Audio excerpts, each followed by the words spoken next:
Stunting merupakan masalah tumbuh kembang otak dan fisik pada anak yang disebabkan oleh malnutrisi, infeksi berulang kali, serta minimnya stimulasi psikososial saat 1000 hari pertama usia anak. Stunting tidak boleh dianggap remeh karena akan berdampak pada gangguan tumbuh kembang anak di masa mendatang, Mams. Maka dari itu, perlu adanya informasi akurat bagi para Mams guna meminimalisir terjadinya misinformasi.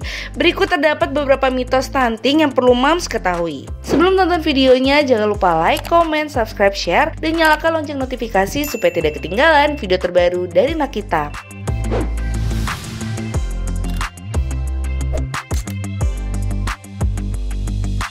Stunting merupakan faktor keturunan yang dimulai sejak anak lahir.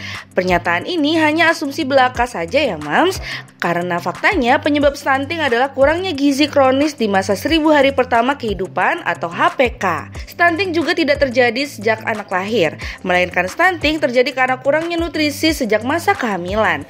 Itulah mengapa penting bagi bumil untuk memperhatikan asupan gizi yang dikonsumsi selama masa kehamilan.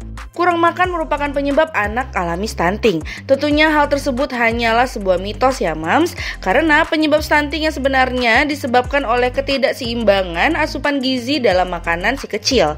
Maka dari itu, penting bagi Mams untuk memberikan makanan dengan gizi seimbang yang dimana mengandung karbohidrat, protein, lemak, vitamin, dan mineral.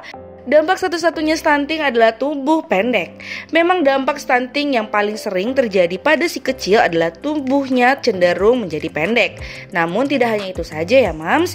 Masih terdapat banyak dampak jangka panjang lainnya yang perlu diperhatikan seperti diabetes mellitus, hipertensi, jantung koroner, bahkan hingga dampak kognitif yang menghambat kecerdasan anak di masa mendatang. MPASI dapat mencegah stunting. Mams, mitos lain seputar stunting adalah pemberian MPASI yang lebih cepat dapat mencegah stunting. Karena pada umumnya pemberian MPASI pada bayi dilakukan ketika ia telah menginjak usianya ke 6 bulan. Perlu diingat bahwa memberikan MPASI yang terlalu dini justru berpotensi memicu timbulnya risiko penyakit diare atau infeksi saluran pencernaan atas bagi si kecil loh, Mams. Nah, itu dia beberapa mitos terkait stunting yang penting untuk diketahui.